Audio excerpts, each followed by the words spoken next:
கூட ஆண்டவர் கர்த்தருடைய வார்த்தையை பகிர்ந்து கொள்ளும்படியாக இந்த வாரம் முழுவதும் ஆண்டவர்கிட்ட இந்த வசனத்தில் ஒரு அந்த ஏசாயா 51:2 அந்த வசனத்தை ஆண்டவர்கிட்ட கேட்டுக்கொண்டே இருந்தேன். இன்னும் அதில் நிறைய செய்திகள் இருக்கிறது. நான் என்ன பேச வேண்டும், நீங்கள் எல்லோரும் எடுத்துக்கொள்ளவும். ஏசாயா 51:2 பக்கம் 858. நம்ம எல்லாரும் சேர்ந்து அதை வாசிப்போம். எடுத்துக்கிட்டீங்களா? வேதாகமத்தை திறந்து நீங்கள் வாசிங்க.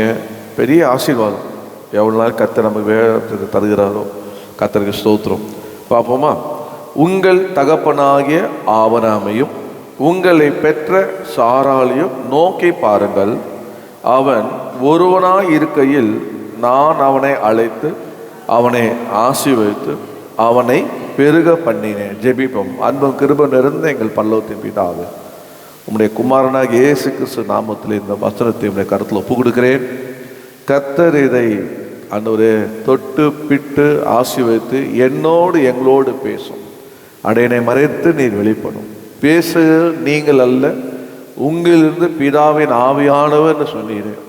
ஆவியானவர் தான் பேசுவீராக. அடையனை மறைத்து இயேசுவின் நாமத்தில் ஜெபிக்கிறேன் பிதா, ஆமென். இந்த வாசிக்கப்பட்ட வசனத்தில் பார்த்தீங்கன்னா, இதிலிருந்து நாம் எடுக்க வேண்டிய செய்திகள், உங்கள் தகப்பனாகிய ஆபிரகாம், அதில் ஒரு செய்தி எடுக்கலாம். உங்களை பெற்ற சாராளை நோக்கி பாருங்கள், அதில் ஒரு செய்தி எடுக்கலாம். அவன் ஒருவனாக இருக்கையில், அதில் ஒரு செய்தி எடுக்கலாம்.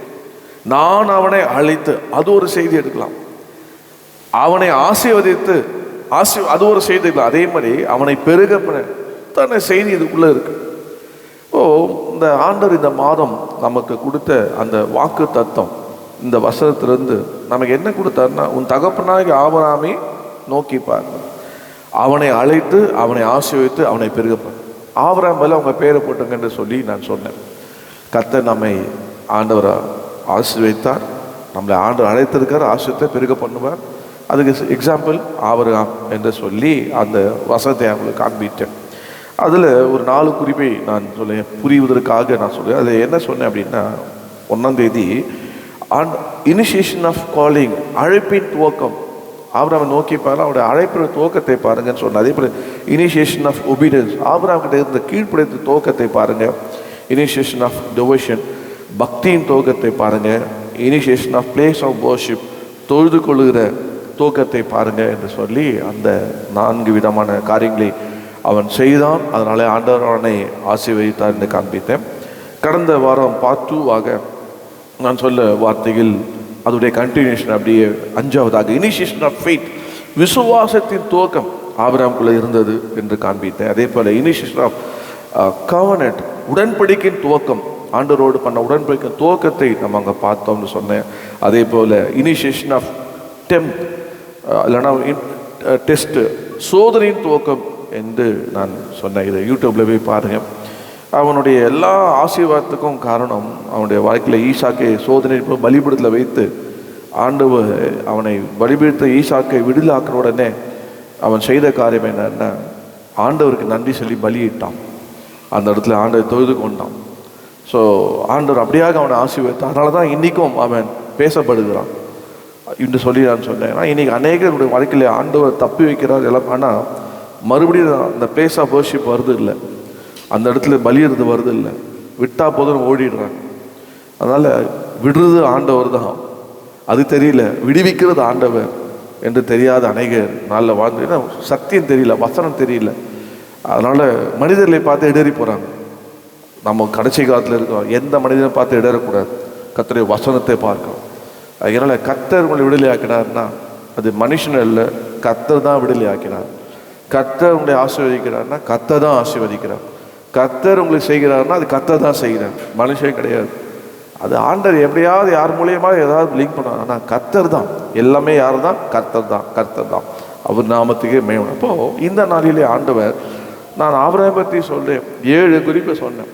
ஆண்டவர் என்னை சாராள் பற்றி சொல்லு, சாராள் பற்றி சொல்லு, சாராளும் ஆபிரகாமுடைய உறவை பற்றி சொல்லு என்று சொல்லி ஆண்டவன் உள்ளத்திலே பாரப்படுத்தினால ஆண்டவர் எனக்கு 4 செய்தியின் தலைப்பாக என்னன்னா, உங்களை பெற்ற சாராளை நோக்கி பாருங்கள். 51:2 உங்களை பெற்ற சாராளை நோக்கி பாருங்கள், அவளை அழைத்து அவளை ஆசீர்வதித்து அவளை பெருக பண்ணினேன். சொல்ல மாட்டீங்களே, சாராள்னு சொல்கிறேன். அப்போ நீங்கள்லாம் எவ்வளோ உற்சாகமாக அல்லேலூயா சொல்லணும். இந்த மாதிரி பலிபீடத்துலேருந்து வெறும் சகோதரியை பற்றி ஒரு வஸ்திரம் வருதுன்னா நீங்கள் எவ்வளோ சந்தோஷம் பண்ணணும். இன்றைக்கி ஆண்டவர் சகோதரியை பற்றி பேச விட்டேன். கர்த்தர் ஸ்தோத்திரம். பாருங்கள், இப்போது ஆண்டவர் இந்த வார்த்தையை கொடுத்த உடனே நான் உடனே வேதத்திலிருந்து என்னெல்லாம் ஆண்டவர் அவளுக்கு, ஏன் அவளை ஆண்டவர் ஆசீர்வதித்தார் என்று நான் ஆராய பார்த்தேன். நீங்கள் வாசிப்பீங்கன்னா இதுக்கு வசனத்தை சொல்ல, ஆதியாகமம் 17:16 நீங்கள் வாசினா, பக்கமும் 17:16 ஆதி மைக்கில் வாசிங்க. நான் அவளை ஆசீர்வதித்து அவளாலே உனக்கு ஒரு குமாரனையும் தருவேன், அவள் ஜாதிகளுக்கு தாயாகவும் அவளாலே ஜாதிகளின் ராஜாக்கள் உண்டாகவும் அவளை ஆசீர்வதிப்பேன் என்றார். பாருங்க, இந்த ஆங்கிலத்தில் வந்து I will bless her, Sarai shall be a mother of nation. நான் அவளை ஆசீர்வதித்து அவள் ஜாதிகளுக்கு தாயாகவும் அவளை ஆசீர்வதிப்பேன் என்று ஆண்டவர் மறுபடியும் அந்த வார்த்தையை பாருங்க. ஆண்டவர் அவளை முதல்ல ஆண்டவர் சாராளை ஆசீர்வதிக்கிற இடமே இதுதான். 17:16 நீங்கள் வேதத்தில் பார்த்தீங்கன்னா எங்கேயுமே ஆண்டவர் சாராளை ஆசீர்வதிப்பேன்னு சொல்லவே இல்லை. எல்லாம் யாருக்கு தான் ஆசீர்வாதம் சொல்ல மாட்டீங்களே. யார் வாங்கிட்டா? ஆபிரகாம் தான் அழைத்தார். ஆபிரகாம் தான் ஆசீர்வாதம் பண்ணுறார். ஆபிரகாம் கூட இருப்பின்றார். எல்லாம் ஆபிரகாம். நான் இங்கே வரும்போது ஆண்டவர் சாராளை காமிச்சு, சாராளை என்ன பண்ணுவேன், அவளை ஆசீர்வதித்து சாராளை என்ன பண்ணுவேன், தாயாக ஜாதிகளுக்கு தாயாக சாராளை பண்ண அவளை ஆசீர்வதிப்பேன், ஆசீர்வதிப்பேன். இந்த வார்த்தையை ஆண்டவர் ஆபிரகாமுக்கு சொன்னார், நான் உன்னை ஆசீர்வதித்து உன்னை ஆசீர்வாதமாக வைப்பேன். இங்கே சொல்கிறார் ஆசீர்வதிப்பேன் என்று சொல்லி சொன்னப்போ, இந்த ஆசீர்வாதத்தை பெற்றுக்கொள்வதற்கு அவளிடத்துல ஆண்டவர் அவளை ஆசீர்வதிக்கிறதுக்கு என்ன செய்கிறான்னு பார்த்தீங்கன்னா, இந்த 12லேருந்து 17ஆம் அதிகாரம் வரைக்கும் 5 அதிகாரத்தை நான் புரட்டி பார்த்தேன். அதில் பார்த்தீங்கன்னா எங்கேயுமே சாராளை ஆண்டவர் ஆசீர்வாதத்தை மாதிரி சொல்லவே இல்லை.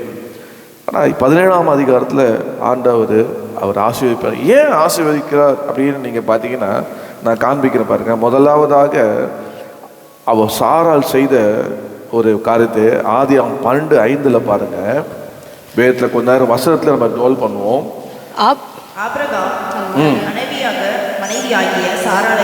பாருங்க, ஆபிரகாம் தன் மனைவியாகிய சாராளையும் தன் சகோதரனுடைய குமாரனாகிய லோத்தையும் தாங்கள் சம்பாதித்திருந்த தங்கள் சம்பத் எல்லாவற்றையும் ஆரானிலே சகதரித்த ஜனங்களையும் கூட்டிக் கொண்டு அவர்கள் கானான் தேசத்துக்கு புறப்பட்டு போய் கானான் தேசத்தில் சேர்ந்தார்கள். சாராய், இது சாரா இல்லை, சாராயா இருக்கிறான். சாராயா இருக்கும்போது அவ என்ன பண்ணினா அப்படின்னா, ஆபிரகாம் கூடும் போது அதுக்கு முதலாக அவ என்ன பண்ணா, சாராய் அக்ரி டு டிராவல்.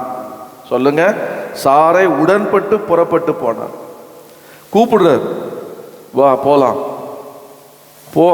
எங்க போகலாம்? தேசாதையா திரிந்து போகலாம். நீங்க சொல்லுங்க, எங்கன்னா போலாங்க, இடம் சொல்லுங்க போகலாம் அப்படிங்க. அட்ரஸ் இருக்கா போகலாம் அப்படின்வீங்க. அவர்கிட்ட அட்ரஸ் இல்லை, ஒன்றும் இல்லை, தேசாத்திரியா திரிகிறாராம். போகலான்னு உடனே அதுக்கு அவ உடன்பட்டா பாருங்க. அதான் சாராய் அக்ரி டு டிராவல். அவள் சாராய் உடன்பட்டு புறப்பட்டு போனால் என்று சொல்ல பாருங்க. எத்தனை கணவர்கள் கூப்பிட்டு மனைவிகள் இப்போ புறப்பட்டுருக்காங்க சொல்லுங்க. இன்னைக்கு நீங்கள் வந்துட்டீங்க, உங்கள் மனைவியை கூப்பிட்டீங்களா? சபைக்கு வந்தாங்களா? உங்கள் புருஷனை கூப்பிட்டீங்களா? சபைக்கு வந்தாரா? இன்னைக்கு உங்கள் பிள்ளைகளை கூப்பிட்டீங்களா? வந்தாங்களா? பாருங்க, அவ சொன்ன உடனே ஏன் சாராயை ஆண்டவர் ஆசீர்வதித்தார்னா, எந்த கேள்வியும் கேட்கலங்க. உடனே என்ன பண்ணாரு, ஆபிரகாம் கூப்பிட்ட உடனே புறப்பட்டு அதுக்கு உடன்பட்டான். அதனால அந்த உடன்பட்டா பாருங்க, கர்த்தர் நோட் பண்ணி, நான் உன்னை சொல்ல பாருங்க, எப்பவுமே கர்த்தர் நோட் பண்ணுவாங்க. நீங்க நினைக்காதீங்க யாருமே உங்களை பார்க்கல, உங்களை யாருமே உங்களை நோட் பண்ணல, உங்களை யாருமே கவனிக்கல, உங்களை யாருமே விசாரிக்கல. இதெல்லாம் இந்த மாதிரிலாம் நீங்கள் உலக பிரகாரமாலாம் பேசாதீங்க. அதெல்லாம் விட்டுடுங்க. உங்களை யாரும் விசாரிக்க வேணாம், உங்களை யாரும் பார்க்க வேணாம், உங்களை யாரும் உங்களுக்கு எதுவும் செய்ய வேணாம். ஒருத்தர் இருக்கிறார், நம்ம ஆண்டு உயிரோடு இருக்கிறாரு. அதனால் இதெல்லாம் நான் ரட்சிக்கப்பட்டேன்னு இதெல்லாம் நான் கற்றுக்கிட்டேன். அதுலேருந்து எந்த மனுஷனையும் எதிர்பார்க்கவே மாட்டேன். அவன் செய்கிறான், கூப்பிடணும், நினைக்கிறான், இதெல்லாம் இல்லை. எனக்கு தேவை ஆண்டவர். அதனால் நான் என்னை எங்கே அனுப்புகிறேன் அங்கே போவேன். என்னை எங்கே வைப்பேன் அங்கே தான் இருப்பேன். அதனால் அப்புறம் நான் 2015 19 வரைக்கும் ஏசியில் இருந்தேங்க. நான் வெளியே எல்லாம் போயிட்டாங்க என்னை விட்டு. நான் போவேன். ஏன்பா கர்த்தர் போக சொன்னால் போவேன். எனக்கு இங்கே தான் அனுப்பிச்சாரு, நான் இங்கே தான் இருப்பேன். அதனால் அப்படி தான் உறுதியாக நம்ம எப்பவுமே இரு மனம் இருக்கக்கூடாது, ஒரே மனமும் உறுதியாக இருக்கும். இப்போ பாருங்கள், கூப்பிட்டோன்னா போயிட்டாங்க. எவ்வளோ பெரிய ஆசீர்வாதம் ஆபிரகாமுக்கு. இந்த மாதிரி மனைவி கிடைப்பாங்கல்ல. மனைவி மாதிரிலாம் அமைதியாக இருக்கீங்களே சகோதரி மாதிரிலாம். இந்த மாதிரி சகோதரி மாதிரி கிடைப்பாங்கல்ல. இல்லை சகோதரர்கள் இப்போ மனைவியே சகோதரனை கூப்பிட்டா இன்னைக்கு எத்தனை பேர் வராது இருக்கிறாங்க, ரட்சிப்புல வராது இருக்கிறாங்க. மனைவிங்க ரட்சிப்புல வராது இருக்கிறாங்க, உண்மையான தேவனத்தை இருக்கிறாங்க, கர்த்தருடைய ஆழத்தை வராமல் இருக்கிறாங்க. ஆனால் அவர் பாருங்க, போகும்போது அவர் சொல்லியிருக்கலாம், ஐயா நீர் போவோம், உன்னை தானே அழைச்சாரு, என்ன அழைக்கலையே, உன்னைக்கு அழைச்சாரு, உன்னை ஆசீர்வாதம் பண்ணாரு, உன்னை பெருக்க போடுனார், நீ போ, உனக்கு கொடுக்குற தேசத்துக்கு போயிட்டு எல்லாம் செட் பண்ணிட்டு என்ன பண்ண, நான் எல்லாம் பார்த்துட்டு நியாயமா நியாயம் இல்லையா, நீங்க தான் கண்டிப்பா சொல்லியிருப்பீங்க, நான் தான் சொல்லியிருப்பேன்ப்பா. பாரு, சும்மா அங்க வா இங்க வா இதெல்லாம் சொல்லாத, போற இடத்த சொல்லு. இல்லை அங்க வேலை இருக்கா, வீடு இருக்கா, சாப்பாடு கிடைக்குமா, இதெல்லாம் கொடுத்தீங்கன்னா சொல்லு வரேன் அப்படின்னு நம்ம ஏழோ சொல்லுவாங்க. அதெல்லாம் ஒன்றுமே கிடைக்கல. கூப்பிட்டோன்னு என்ன பண்ண, வரேன்ட்டான். நீ எங்கே போனாலும் நாங்கள் வரேன் அப்படியே. பாருங்க, அவள் அந்த ஒரு உடன்பாடு இருந்தது. அவர்கிட்ட சாராட்ட ஒரு உடன்பாட்டு போனான். ரெண்டாவது பாருங்க, அவர்கிட்ட வேகமாக 5 குறிப்பு சொல்ல போகிறேன். ரெண்டாவது அவர்கிட்ட நீங்கள் பார்க்கலாம், 11ஆம் வருஷத்தை வாசிங்க, இந்த 12ஆம் அதிகாரம் 11ஆம் வருஷத்துல. அவன் எகிப்துக்கு சமீபமாய் வந்தபோது தன் மனைவி சாராயை பார்த்து, நீ பார்வைக்கு அழகுள்ள ஸ்திரீ என்று அறிவேன். அப்படி வசம் 13 வரைக்கும் வசிமா. எகிப்தியர் உன்னை காணும்போது இவள் அவனுடைய மனைவி என்று சொல்லி என்னை கொன்று போட்டு உன்னை உயிரோடே வைப்பார்கள். ஆகையால் உன் நிமித்தம் எனக்கு நன்மை உண்டாகும் படிக்கும், உன்னாலே என் உயிர் பிழைக்கும் படிக்கும், நீ உன்னை என் சகோதரி என்று சொல் என்றான். பாருங்க, ரெண்டாவதாக ஏன் ஆண்டவர் சாராளை உன்னை பெற்ற தாயாகி சாரை நோக்கி பார்த்து சொன்னாருன்னா, ஏன் ஆண்டவரோட ஆசீர்வாதம்னா, சாரா அக்செப்டட் டு சே, சாரா ஏற்றுக்கொள்ளப்பட்டால் எதுக்கு சொல்வதற்கு, என்னென்ன சகோதரன்னு சொல்லுவது. நம்ம போய் ஹஸ்பண்ட் ஒய்ஃப் போகும்போது ஒரு எங்கன்னா போறீங்க, ஏய் நீ என் சிஸ்டர் சொல்லுன்னா உடனே அடுத்தது பொண்டாடி என்ன பண்ணோம், உன்ன வாயில குத்தமா, யாருப்பா அது, யாரும் அடி வாங்கன்னு சொல்ல மாதிரி இருக்குது, கண்டிப்பாக குத்துவாங்க. கரெக்ட் தானே? இல்லை மனைவி நம்ம பார்த்து நீ என் பிரதர்னு சொல்லு, நான் என் இடத்த கூட்டு போகிறேன் அப்படின்னா நீங்கள் என்ன சொல்லுவீங்க, உடனே பொண்டாட்டிய அவ்வளோதான். ஆனால் அவ பாருங்க அக்செப்ட் பண்ணிட்டான். அவருடைய குணம் பாருங்க, சொல்றது அப்படியே கேட்டு. அதுவும் எப்போ தெரியுமா, இவர் பாருங்க பயங்கரமான அந்த வசத்தை நீங்கள் வாசிங்களேன், 9 வருஷம் பாருங்களேன். அவன் எகிப்துக்கு சமீபமாய் வந்தபோது தன் மனைவியை சாதனை பார்த்து அவன் பார்க்குறான். அதாவது புறப்படும் போதாவது சொல்லியிருக்கலாம் தானே, நம்ம எகிப்துக்கு போகிறோம், அதனால் நீ என்னை சகோதரன் சொல்லு அப்படின்னு சொன்னால் யோசிக்க நேரம்லாம் நமக்கு டைம் இருக்கும். அப்போ நான் வரல, நீங்கள் போங்க, அங்கே ஆபத்துன்னு சொல்லுங்க, எதுக்கு வரணும், இந்த கூடாரத்தை விட்டு போங்க, இங்கே இருக்குன்னு சொல்லலாம். கொண்டு போய் சமீபம் எகிப்து வரப்போகுது, கிட்ட போயிட்டார். சில ஆள்லாம் இருக்காங்க பாருங்க, மனைவியை போட்டு கொண்டு போயிட்டு வந்தாச்சு குத்துரு பில் பே பண்ணுற, ட்ரெஸ் எடுத்துரு போட்டு லாஸ்ட், ஏன்னா மெல்லவும் முடியாது முழுகவும் முடியாது, அது பாவம் மாட்டின்னு முடிங்க பாருங்க. அந்த மாதிரி ஒரு கிட்ட சபீமா கொடுக்குறாரு, என்னத வார்த்தைய சொல்லு, அப்படிலாம் இருக்கவே கூடாது. டைம் கொடுக்கணும், எதுக்கு, யோசிக்கிறதுக்கு, செய்யறதுக்கு. அதுதாங்க உண்மையான ஒரு இது. பாருங்க, ஒரு அப்படியே சமயத்துக்கு வந்த உடனே ஒரு கொடுக்குறாத ஒரு ப்ரெஷர் அவன் மேல. அதுவும் பாருங்க அமைதியா சொல்றேன், சொல்லுங்க, என்ன சொன்னா சொல்றேன், நீங்க என்ன சொன்னாலும் சொல்றேன் சரி சொல்ற பாருங்க. அவருடைய வாழ்க்கை அது மாத்திரம் இல்ல, அவருடைய இதை பாருங்களேன். நீ பார்வைக்கு அடுத்த வருஷம் நீ அழகு உள்ள ஸ்திரீ, அங்க என்ன பண்ணனா, அங்க என்னை எகிப்துல என்ன கொண்டு போடுறான். அவளுக்கு என்ன வயசு இருக்குன்றீங்க? சொல்ல மாட்டீங்களா? இவளுக்கு அவளுக்கு எவ்வளோ வித்தியாசம்ன்றீங்க? 10 வருஷம் வித்தியாசம்னா இவளுக்கு என்ன வயசு இருக்கும்? என்னுடைய கணிப்பு ஆண்டவர் 75 வருஷத்தில் 75 வயசில் வெளியே வர சொன்னார், கூட போயிட்டுருக்கார். அவன் 10 வயசு டிஃப்ரெண்ட்னா 65 வயசு நான் நினைக்கிறேன். கரெக்டு இல்லை? அவர் ஆண்டவர் அழைக்கும் போது நீங்கள் 4 வருஷம் 75 வயசு. அப்போ சாராள் 90 வயது, ஆபிரகாம் 100 வயதுனா 10 வருஷம் டிஃப்ரெண்ட்டு. இப்போ அப்படின்னு நடந்து போகிறாங்க. நடந்து போகும்போது 65 வயசு ஒரு அது சொல்கிறாரு, நீ பார்வைக்கு அழகே இருக்கு, கர்த்தருக்கு ஸ்தோத்திரம். அதனால் உன் நிமித்தம் என்ன சொல்ல நானாக தான் சொல்லியிருப்பேன், யோ இந்த ரூல்ஸ் எனக்கு மாத்திரம் கிடையாது, இது நல்ல கதையாக இருக்குது, நான் அழகாக இருக்கிறேன்னா என் நிமித்தம் இவரை கொள்வாராம். அதனால் இப்போ இவருக்கு எதுவும் இல்லையோ வசனத்தை காமிச்சிருப்பேன், சொல்லியிருப்பேன். என்ன வசனத்தை? ஆதியாகமம் 39:7 எடுத்து வாசித்து பாருங்க. அதே எகிப்தில் தான் போத்திபால் மனைவி என்ன பண்ணா? கண்ணை யார் மேலே போட்டாலாம்? யோசேப் மேலே போட்டான். சில சொல்ல பாருங்க, அவனை பார்க்குறான்ப்பா, நீ நான் அவனை பார்த்து சிரிக்கிறேன், இன்னும் அவனை பேசுகிறேன். அதே ரூல்ஸ் யாருக்கு தான்? நீ ஒழுங்காக இல்லையா? ஹலோ பிரதர், நீங்கள் ஒழுங்காக இருக்க பிரதர், நீனா இருக்கிறீங்க, நீனா மணிக்கணக்காக யார்கிட்டயோ பேசிட்டு இருக்கீங்க, நீனா ஊரெல்லாம் சுற்றிட்டு இருக்கீங்க. அதே ரூல்ஸ் யாருக்கு தான்? வசனம் சொல்லுதா? வாசிமா.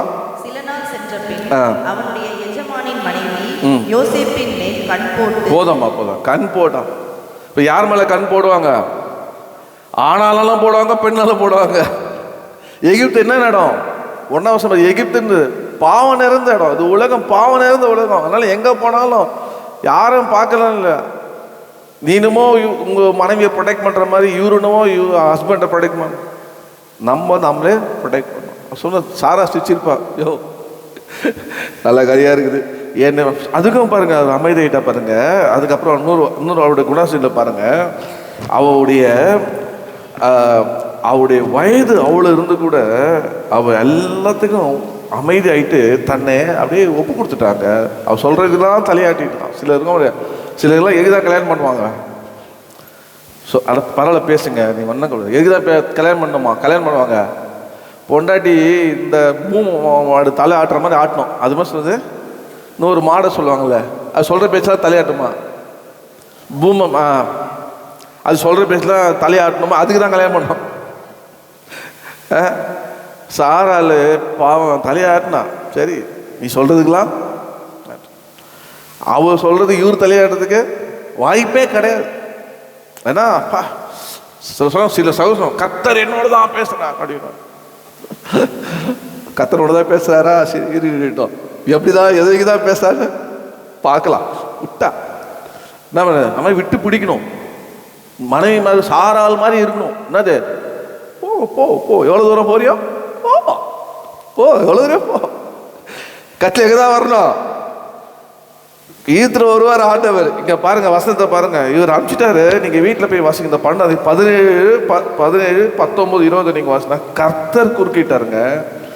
கர்த்தர் 17 ஆபாரனுடைய மனைவியாக சாரா நிமித்தம் கர்த்தர் பார்வோனுடைய வீட்டும் கர்த்தர். ஏன்னா தேவ சமூகத்தில் இணைக்கப்படுகிறீங்க. தேவன் தான் அதுக்கு சாட்சி. கர்த்தர் தான் திருமணத்தை ஏற்படுத்துகிறார். அது அன்பு கூர்ந்து கல்யாணம் பண்றீங்களோ, அது பார்த்து பண்றீங்களோ, அது 1 சைடோ 2 சைடோ ஏதோ எனி சைட், பட் கர்த்தர்கிட்ட வந்துட்டீங்களா 2 பேரும் என்ன பண்ணுவாரு? இணைச்சிருவார். கர்த்தரே என்ன பண்ணுவாரு? நடுவில் இருப்பார். இருந்து இருவரும் ஆண்டவர் ஒருவராக மாற்றுறார். மாற்றி அவரும் கர்த்தரும் தனித்தனியாக இருக்க இருவரையும் கொண்டு வந்து சேர்த்துட்டு நடுவில் கர்த்தர் வந்துடுற. அப்போ இருவரும் ஒருவராயிடுறாங்க. இந்த ஒருவர் கூட சேர்த்து நடத்திட்டு போறாரு. அல்லேலூயா. இப்போ பாருங்க, ஆண்டவர் குறுக்கிடுறார். குறுக்கிட்டு சாராளை தப்பு வைக்கிறார் ஆண்டவர். நீங்கள் பார்த்தீங்கன்னா, நீங்கள் 20ஆம் வசனத்தில் பார்த்தீங்கன்னா, இவளை உன் சகோதரி என்று நீ சொல்வது என்ன? இவளை நான் எனக்கு மனைவியாக்கி கொண்டு இருப்பேனே, இதோ உன் மனைவி, இவளை அழைத்து கொண்டு போ. கர்த்தர் வந்தனால அனுப்பிச்சு விட்டான்.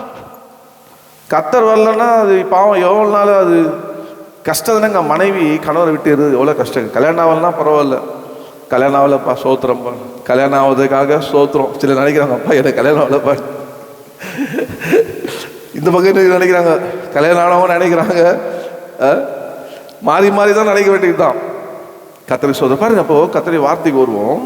அவ கத்தர் குறுக்கிட்டு அவளை என்ன பண்ணாரு? ஆண்டவர் விடுவித்தாங்க. அவ அமைதியா விட்டான். அவளும் கத்துக்கிறா பாருங்க. இது கூப்பிட்டாரு, வந்தோம், ஓகே, ஒத்துக்கிட்டோம். இப்போ சகோதரன்றாரு, அதுக்கும் விட்டோம். எனக்கு அவருக்கு ஆபத்து வருமா, இவருனால அவர் நன்மை வருமா? இப்போ சொல்ற பாருங்க, அவர் ஒரு வருஷம் இது நிமித்தம் எனக்கு என்ன வரணுமா? நன்மை உண்டாகும்னு சொல்றாரு.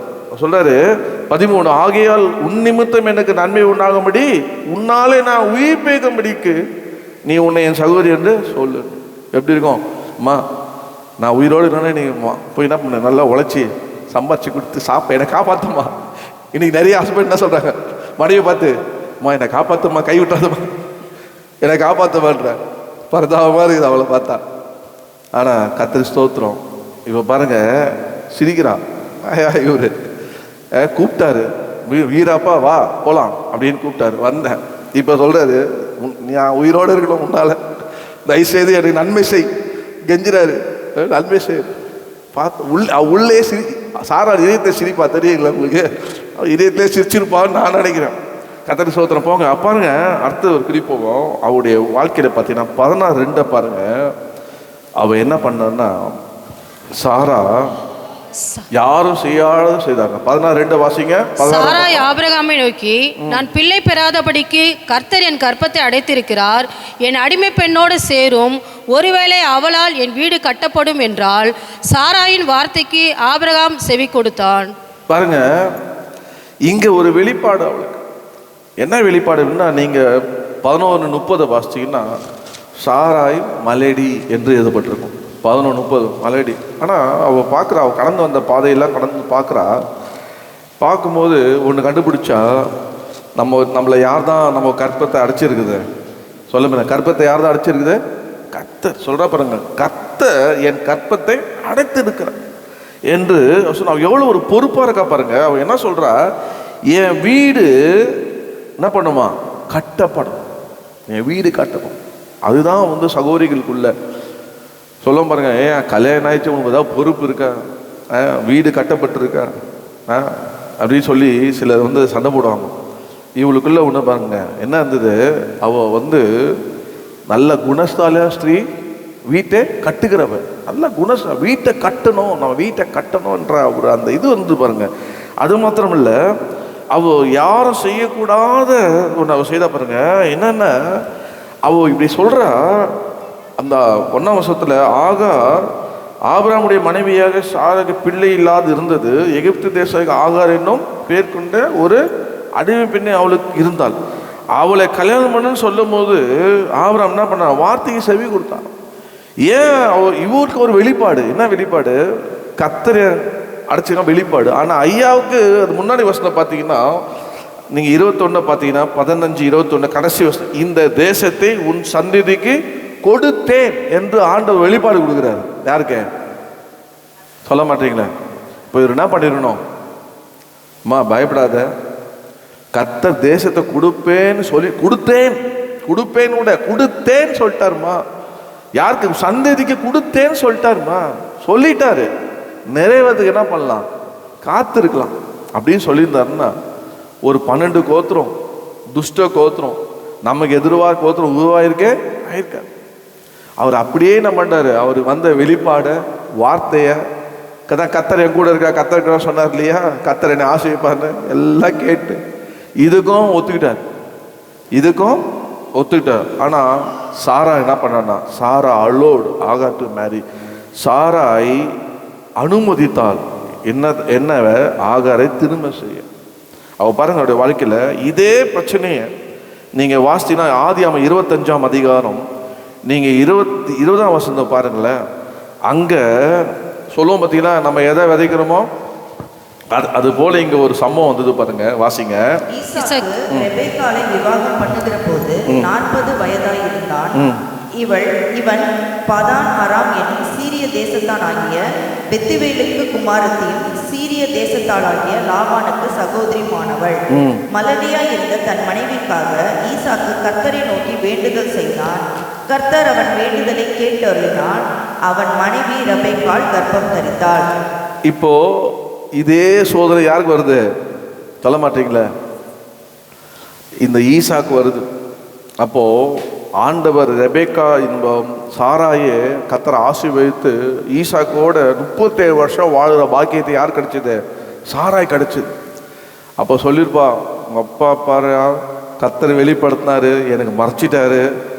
நான் எனக்கு அந்த அளவுக்கு கர்த்தர் எனக்கு வெளிப்பாடுலாம் ஒன்றும் தெரியல, ஆனால் கர்த்தர் அடைச்சிக்காம தெரிஞ்சேன், இப்படி பண்ணிட்டாரா அப்படின்னு சொல்லிட்டு அவ சொன்ன வளர்த்துருப்பான். உன் வாழ்க்கையில் இப்படிலாம் நான் என்ன பண்ணோம்? நீ உடனே இவளை கூப்பிட்டு, யாரை கூப்பிட்டு சொல்ல மாட்டீங்களா? யாருங்க இருக்கா இங்க? யார் இருக்கா? ரெபெக்கா கூப்பிட்டு, ஹலோ ரெபெக்கா, டோன்ட் வரி, நீ ஏன் கவலைப்படுற? வீடு கட்ட பண்ண அவ்வளோதானே. எங்கள் அப்பாவே கல்யாணம் பண்ணாரு, எங்கள் அம்மாவே என்ன பண்ண, எங்கள் அப்பா கல்யாணம் பண்ணி வச்சாரு. நீ என்ன பண்ணு, அதே வழியை ஃபாலோ பண்ணு. சில சொல்லாமல் இருக்கு, நான் எங்கள் அப்பா போகிற வழியே போவோங்க, எங்கள் அம்மா போகிற வழியே நான் போவோங்க, நாங்கள் ஆதியில் தான் போகிற வழியில தான் நாங்கள் போவோங்க. போங்க, போகும்போது தெரியும் அப்படி எங்கே வழி இருக்கு தெரியாது, ஆனால் நம்ம போகிற வழி தெரியும். நம்ம வழி யாரு? இயேசுவே வழியாக இருக்கிறார், இயேசுவே ஜீவன், இயேசுவே சத்தியம். அவரே வழியும் ஜீவனும் சத்தியமாக இருக்கு. பாருங்க, அவரு சொல்லலைங்க, அவன் நீ என்ன பண்ண, ஜபம் பண்ணுறான்னு சொல்லி கொடுத்துருப்பான். ஜபம் பண்ணு.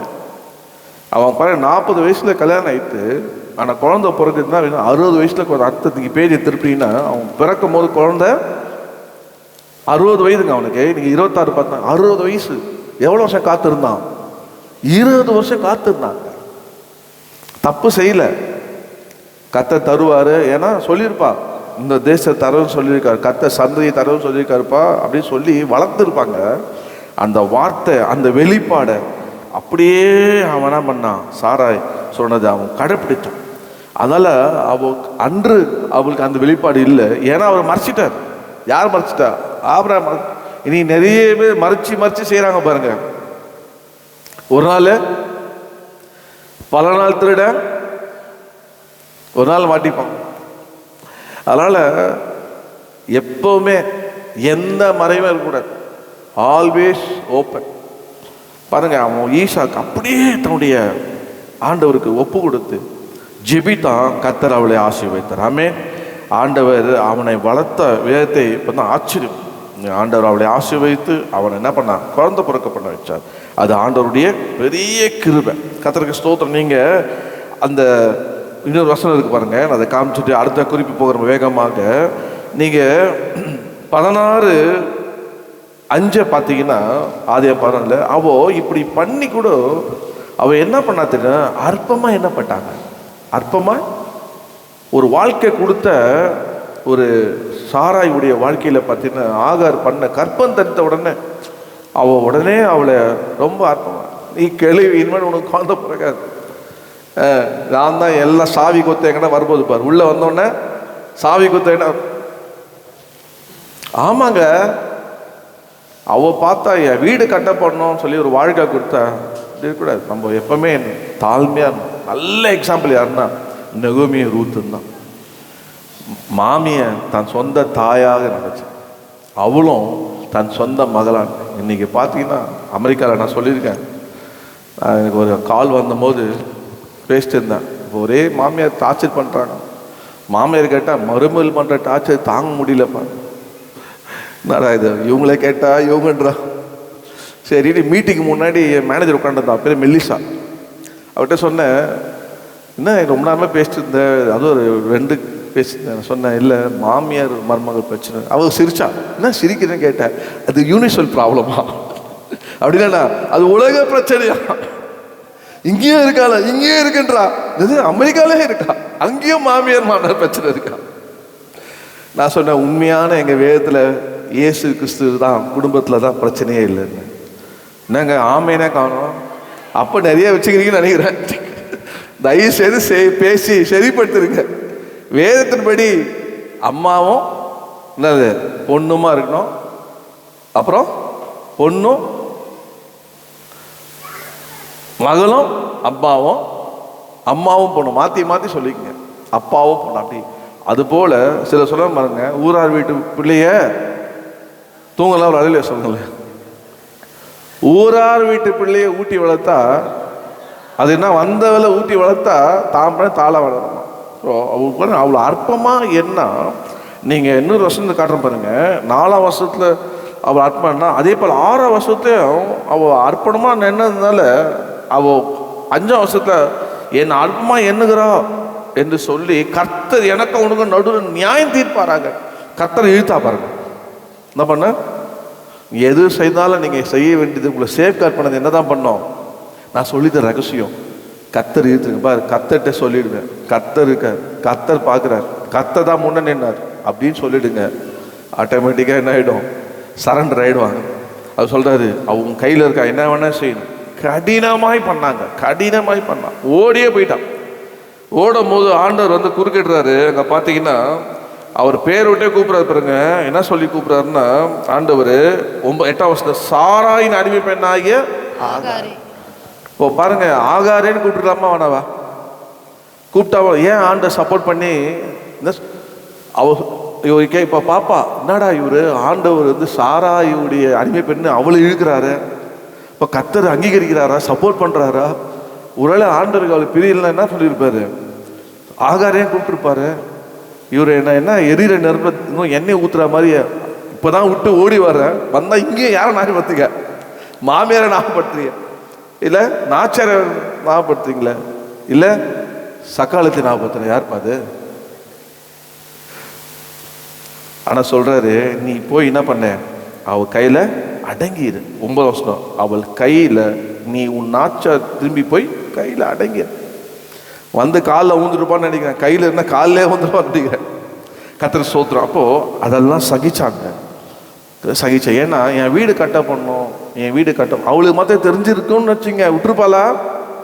என் வீடு என்னால் தான் கட்டப்படணும்னு நினச்சிதான் விட்டுருப்பாளா? விட்டுருக்க மாட்டான், விட்டு கொடுத்துருக்க மாட்டான் கணவரை. அவளுக்கு வெளிப்பாடு அவளுக்கு மறைச்சிட்டாங்க. அவள் அப்படியே என்ன பாரு. ஆனாலும் அதுக்கான பாருங்க, இன்னொன்று 4ஆம் வருஷம் சொல்கிறேன் பாரு, 4வது பாருங்க, அவள் என்ன பண்ணா, நீங்கள் எபிரேயர் 11:1 அவட்ட இன்னொன்று ஏன் ஆண்டவர் அவளை ஆசீர்வதித்தார் அப்படின்னு பார்த்தீங்கன்னா, எபிரேயர் 11:1 பாருங்க, நீங்க வாசிச்சீங்கன்னா 11:11 மறக்கவே மறக்காதீங்க. விசுவாசத்தினாலே சாராலும் வாக்குத்தத்தம் பண்ணினவர் உண்மை உள்ளவர் என்று எண்ணி கர்ப்பம் தரித்து பலனடைந்து வயது சென்றவளா இருந்தும் பிள்ளை பெற்றாள். பாருங்க, இது 4வதாக என்னன்னா, சாரா அட் அன் ஓல்ட் ஏஜ் என்ன பண்ண, த்ரூ ஃபெய்த், சாரா வயது சென்றவா இருந்தும் விசுவாசதா கர்த்தருடைய வார்த்தையை அவள் அப்படியே நம்பினாங்க. கர்த்தருடைய வார்த்தையை நம்பினான். நம்ம நீங்கள் பைவேத்தில் பார்க்கலாம், நீங்கள் சொல்லலாம், நீங்கள் 17 பார்த்தீங்கன்னா அவள் வந்து ஆபிரகாமே சிரிப்பார். வாசிக்கிறீங்களா? ஆபிரகாமே அப்பொழுது ஆபிரகாம் முகம் குப்புற விழுந்து நகைத்து 100 வயதானவனுக்கு பிள்ளை பிறக்குமோ, 90 வயதான சாராள் பிள்ளை பேருவாளோ என்று தன் இருதயத்திலே சொல்லிக்கொண்டு, போதும், 90 வயசு ஆயிடுச்சு யாருக்கு? சாராளுக்கு. இப்போ ஆண்டவர் வாக்கு பண்றாரு, நீ அவளை சாராயின்னு கூப்பிடாதுப்பா, சாராள்னு கூப்பிடு.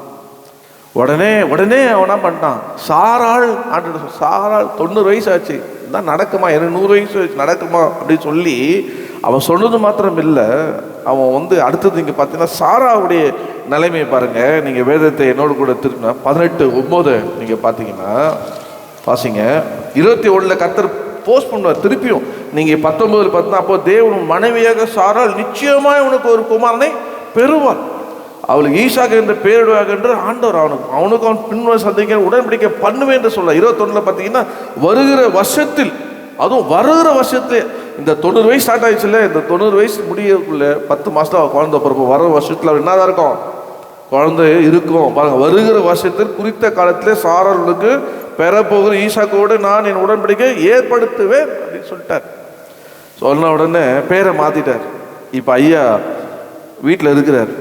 வீட்டில் இருந்து சாராள்கிட்ட சொல்றாரு, நீங்க 18 நீங்க 9ஆம் வசனத்தை நீங்க வாசித்தீங்கன்னா, அவர்கள் அவனை நோக்கி உன் மனைவி சாராள் எங்கே என்றார்கள். மனைவி எங்கேன்னு கேட்க சொல்றாரு, கூடாரத்தில் தான் இருக்கிறா, கூடாரத்தில். தொடர்ந்து நீங்க வாசித்தீங்கன்னா அவள் 11 வரைக்கும் நீங்கள் வீட்டில் போய் வாசிக்க நேரம் இல்லை. அப்போ சொல்கிறாரு, நிச்சயமாக ஆண்டவர் என்ன பண்ணுவார், அவளுக்கு சாராள் உன்னத்தில் நீங்கள் 11 பார்த்தீங்கன்னா, ஆபிரகாம் சாராள் வயது சென்று முதிர் வயது இருந்தாங்க, ஸ்திரீக்குள்ள வயதில் எல்லாம் நின்று போச்சு. ஆனாலும் ஆண்டவர் சொல்கிறாரு, அவ 10ஆம் வருஷத்தில் உற்பத்தி காலத்தில் நிச்சயமாக உன்னிடத்தில் திரும்பி வருவேன், அப்போது ஒரு மனைவியாக சாராள் குமாரனை இருப்பாள் என்றார். சாராள் பின்புறமாக கூட கேட்டுக்கொண்டிருந்தானோ. ஆபிரகாம் சாராள் வயசுல இருந்தாங்க. ஆனால் ஆகியால் சாராள் என்ன பண்ணா, உள்ளத்திலே நகைத்தாள். கிழவி, முதிர் வயது, இதெல்லாம் நடக்குமா? ஆனால் கர்த்தர் பார்த்து சொல்ல ஒரே வார்த்தை, ஆள்கிட்ட சொல்றாரு, நீ ஏன் இப்படி யோசிக்கிற, கர்த்தர் ஆகாத காரியம் உன் இருக்குமா என்று சாராள் பயந்து நகைக்கலன்றா. ஆனால் நகைச்சா. ஆனால் சொன்ன வார்த்தையை அப்படியே கேட்டுட்டான். சாராயின்னு கூப்பிடுறாரு. ஆபிரகாம் சாராயின்னு அங்கே அந்த பேர் மாற்றத்தை கூட அங்கீகாரம். ஏன் அங்கீகாரத்தான்? ஒரு வார்த்தை சொல்லுச்சு, உன் பேரை சாரா என்ற பேர் இல்லை, நீ பழையால் இல்லை, உனக்கு புது பேர் சாராள்னு வைக்கிற. ஏன்னா நீ ஜாதிகளுக்கு தாயா இருப்ப. உடனே அந்த வார்த்தையை பிடிச்சிக்கிட்டான். அது இருக்கிறாளா இல்லையோ அக்செப்ட் பண்ண. யோ, இந்த விளையாட்டில் என்ன செய்ய, எங்கள் அப்பா வச்ச பேரை நீ யாரையும் மாற்றுறதுக்கு சண்டை போடல இல்லையா? சரி, சொல்லுமா, ஞானஸ்தானத்து பேரை மாற்றிக்கோ, அது நல்லா இல்லை, ஒரு கிறிஸ்தவ பேராக வீட்டுக்கோ அப்படின்னு சொல்லுவாங்க. அது சிலரே கேட்பாங்க, ஃபஸ்ட்டு எனக்கு ஒரு ஆவிக்குரிய பேரை கொடுங்க அப்படின்னு. என்னை பொறுத்த வரைக்கும் பேரை மாற்றுறது சாட்சி இல்லை. நீங்கள் அதே பேரில் நீங்கள் நான் ஏசப்பா புள்ளன்னு அதான் சாட்சி. அதுக்கு உங்களுக்கு வாய்ப்பு கிடைக்குது. உன் பேர் சோ, ஆனால் உனக்கும் இயேசு இல்லைங்க. இயேசு என்னை சந்தித்தார், வார்த்தை கொடுத்தாரு, வாழ வைப்பேன்னு சொன்னார், ஆசிரியப்பேன்னு சொன்னார். நீங்கள் சத்தியம் சொல்லுவது ஏதுவாக இருக்கும். மெஜாரிட்டி காட்டினோம்னா நீங்கள் என்ன பண்ண, கெசட் ஆஃபீஸில் போயிட்டு உங்கள் பேரை மாற்றி கிறிஸ்தவ மேலே காட்டுங்க. கர்த்தர் உங்களை எப்படி நடத்துகிறாரோ அப்படி செய்யுங்க. ஆனால் உள்ளத்தில் பாருங்கள், பேர் அக்செப்ட் பண்ணிட்டாங்க. இது வீட்டுக்கு வர எப்பவுமே சாராய் கூடுவார். எப்படி கூடுவார்? என்னங்க உங்கள் பேர் விட்டு கூப்பிட்டா தான் ரெஸ்பாண்ட் பண்ணுவீங்களோ? பாச என் பேரை கூப்பிடல, சாராய் கூப்பிட்றாரு. அவன் எங்கே இருக்கிறாரோ சாராய்னு கூப்பிட்றாரு. சாராய் கூப்பிட வேண்டிய ஆள் இப்போ சாராள்னு கொண்டு வச்சுக்கான். எப்படி இருக்கும் அவளுக்கு? என்னங்க சாராள் என்ன விஷயம்? சாராயின்னு கூப்பிட்ற ஆள் தானே எப்பவுமே. சில பேருக்கு வீட்டில் வரும்போது மனைவியை எப்படி கூப்பிடுவாங்க? அன்பா, இது நாயை கூப்பிடுவாங்கல்ல, இந்த கழுதை கூப்பிடுவாங்கல்ல, வாடியம், ஏய் எங்க ஒருபோதும் அப்படிலாம் செய்வோம். வாடி போடி, அதுல ரொம்ப லவ்வா, ரொம்ப அன்புக்கு வந்துட்டாங்களா, அதனால வாடி போடி பாருங்க. அது சாராய் கூடும்போது என்னங்க புதுசாக சாராய்னு கூப்பிடுறீங்க? நான் என்னுடைய நினைப்பு இல்லைம்மா, ஆண்டவர் சொன்னார் ஜாதிகளும் உன்னை தாயாக்க வரான், அதனால உன் பேரை மாற்றிட்டார். ஜாதிகள் தாயை ஆக்குறேன்னு விசுவாசித்தாங்க. சாரா என்ன பண்ணாங்க? விசுவாசி பேரை மாற்றிங்க. எனக்கு அண்ணதான் என்னை தாயாக்குவேன் சோத்திரம். ஏன்னா எங்க அவங்க பெற்ற பிள்ளைக்கு தானே பிள்ளை தாங்க தெரியும் இல்லை? அவங்கவுங்க பிள்ளைய தான் அவங்களுக்கு தெரியுங்க. அதனால் மற்ற பிள்ளைகள் என்ன தான் அது நீங்கள் பால் ஊட்டி தாளாட்டி சீராட்டி வளர்த்தா கூட கடைசியில் அது என்ன தான் பண்ணோம், அது புத்தியை காமிச்சிடும், ஒன்றும் பண்ண முடியாது. ஆனால் சொந்த பிள்ளைக்கு ஒரு உணர்வாது இருக்கும். என்ன இருக்கும் பட் என்ன இருந்தாலும் நம்ம அம்மா அப்பா அப்படியே ஒரு உணர்வாது இருக்கும். போல் சிலர் உண்மையாகவும் இருக்கிறாங்க. அம்மா அப்பா இல்லாத வளர்ந்த பிள்ளைங்க கூட உண்மையாகவே நம்மளை ஆளாக்குனாங்க, நன்றி உள்ளவும் இருக்குது, இல்லாத இருக்குது. ஆனால் இவ பாருங்க, இவளுக்கு தன் பிள்ளை இல்லையே, தன் வீடு கட்டப்படணும்னு நினச்சி அவளை கொண்டு வந்து அது எங்கே வீடு கட்டுற மாதிரி இருக்குது. என்ன அற்பமாக நினைக்கிற புத்தி, அது கண்டினியூ ஆகுது என்னன்னு நமக்கு தெரில, அதுக்கு மேலே எழுதப்படலை. ஆனால் அதுக்குள்ள ஒரு ஏக்கம் இருந்தது. அவள் பேரை மாற்றோன்னே அக்செப்ட் பண்ணிக்கிட்டான், விசுவாசித்தான், அவ்வளோதான், சிம்பிளாக விசுவாசித்தான். அப்படியே விசுவாசி அக்செப்ட் பண்ணிக்கிட்டான், சிரிக்கிறான். ஆனால் ஆண்டவருடைய வார்த்தை ஒருபோதும் அவளுக்கு ஆண்டவர் மாறவே இல்லை. சொன்ன வார்த்தைன்படியே ஆண்டவர் என்ன பண்ணார், அவளை கர்த்தர் சந்தித்தார். நீங்கள் வீட்டில் போய் 12-15 வரைக்கும் வாசித்தீங்கன்னா கர்த்தர் அவளை சந்தித்தார், சொன்னார். அவர் அப்படியே விட்டா. சாரா அவரே கூப்பிட்றார், சாரா எங்கன்னு கர்த்தரே கூப்பிட்றார். வெளியே வந்து அந்த பேர் பாருங்க, சிலர்லாம் போய் பேரை மாற்றணும், டக்குன்னு மாற்றணும். இப்போ வாட்ஸ்அப்லேயே நீங்கள் அனுப்பிச்சிடலாம், எல்லாருக்கும் தெரிஞ்சிடும். இப்போ ஐயா பேரை மாற்றிட்டா இருப்பார். ஆனால் அவருடைய பேர் சாராயா இருந்தவளை சாராள் மாற்றி கர்த்தரை வீடு தேடி வந்து சாராய் ஆசீர்வதிப்பேன்னு கர்த்தர் சொன்னார். அப்படியே விசுவாசித்தாருங்க. நான் சொல்கிறேன், கர்த்தர் சகோதரிக்கும் சரி சகோதரனும் சரி, நீங்கள் என்ன தான் பண்ணோம்? கர்த்தரை விசுவாசிக்கணும். ஆமே. சாரா விசுவாசப்பட வார்த்தை விசுவாசிக்கும். அவள் வார்த்தையை நீங்கள் விசுவாசிக்கும் போது கர்த்தர் தம்முடைய வார்த்தை சகல பிரஸ்தாவில் தன்னுடைய வார்த்தையை ஆண்டவராக மகிமைப்படுத்தியிருக்கிறார். கடைசியாக ஒன்று சொல்ல முடிக்கிறேன் பாருங்க. அவோ நீங்கள் பார்த்தீங்கன்னா இன்னொரு குணம், 5ஆவதாக ஒரு குணம் சேர்ந்தவர் சாரா அட்ரஸ் டு ஆபிரகாம். பாருங்க, நீங்கள் சாரா என்ன பண்ணா 21:10 வாசிங்க. 21:10. ஆபிரகாமை நோக்கி, இந்த அடிமை பெண்ணையும் அவள் மகனையும் புறம்பே தள்ளும். இந்த அடிமை பெண்ணின் மகன் என் குமாரனாகிய ஈசாக்கோட சுதந்திரவாளியாக இருப்பதில்லை என்றால். பாருங்க, இங்க ஆண்டவர் உங்களுக்கு தெரியல, இந்த 1ஆம் வருஷத்துல கர்த்தர் சொன்னபடியே என்ன பண்ணாராம்? அவ பேர்ல சாராள் பேர்ல கடாட்சம் பண்ணி கர்த்தர் அவர் உழைத்தபடி அவளுக்கு செய்தார். அவனுக்கு ஒரு குமாரனை கொடுத்தார். கொடுத்து பிள்ளை பால் மறந்த உடனே அதை அவள் விருத்த சேதனை பண்ணி அந்த கொண்டாடும் போது அவள் இவளை கிண்டல் கேலி பண்ணா பாருங்க. உடனே இவளுக்கு ஒரு கோபம் வந்துச்சு. என்ன அதில் ஸ்டாண்ட் எடுத்தான், கூப்பிட்டு அட்ரஸ் பண்ணுறான். என்ன Sarah address to Abraham about Isaac. Isaac கொடுத்து அவன்கிட்ட பேசுகிற, நீ என்ன பண்ண? உடனே இவனை புறம்பே தள்ளுன்ட்டான். இது நீங்கள் வரக்கவே இங்கே இருக்கக்கூடாது என்று சொல்லி அவள் 10ஆம் வருஷத்தில் சொல்கிறா. 12ஆம் வருஷத்தில் கர்த்தர் என்ன பண்ணுறாங்க சொல்கிறது அப்படியே அங்கீகரிக்கிறார். என்ன சொல்கிறது? ஆபிரகாம் தேவனை சாராளை நோக்கி, அப்போது தேவன் ஆபிரகாமை நோக்கி, அந்த பிள்ளையை உன் அடிமை பெண்ணை குறித்து சொல்லப்பட்டு உனக்கு துக்கமாக இருக்க வேண்டாம், ஈசாக்கு உன் சந்நிதி விளங்கும், ஆதலால் சாராள் உனக்கு சொல்வதெல்லாம் செய். நல்ல காலம் அவன் அனுப்பதான் சொன்னான்.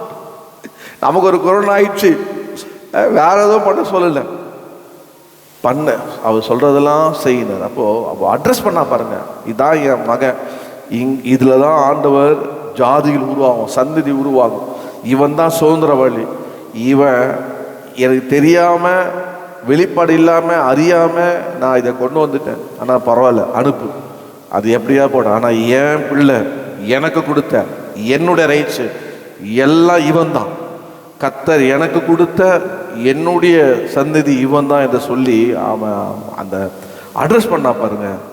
கர்த்தர் அவள் அப்படியே ஆசீர்வதித்தார். நீங்கள் சாராளை பற்றி பார்த்தீங்கன்னா 23:1 பார்த்தீங்கன்னா 127 வயசு வரைக்கும் உயிரோடு இருந்தான். எப்போ குழந்தை பெற்றா? 90 வருஷம் 10 மாதம். 90 வருஷம் இருக்கும்போது வாக்கு பண்ணுறார், பேரை மாற்ற சொல்கிறார். ஒரு குழந்தை பிறகு எத்தனை மேக்சிமம் 10, 9, 8, 7. ஆனால் கர்த்தர் அவள் 127 வயசு வரைக்கும் இருந்தான். நீங்கள் இப்படியே வச்சிங்களேன், 90, 91 வச்சிங்களேன். அப்போது 127 மைனஸ் பண்ணிங்கன்னா எவ்வளோ வருஷம் தான்? 36 வருஷம் ஈசாக்கு வாழ்கிற பாக்கியத்தை கர்த்தர் தந்தார். ஆமீன். அப்போ அவள் என்ன பண்ணினான்னு அங்கே பார்த்தீங்கன்னா, அவள் பண்ண அந்த சாரால் பண்ண ஒரு விஷயம் ரொம்ப என்னை உலுக்கிடுச்சு. நாம் அதை செய்ய வேண்டும் என்று பாருங்க.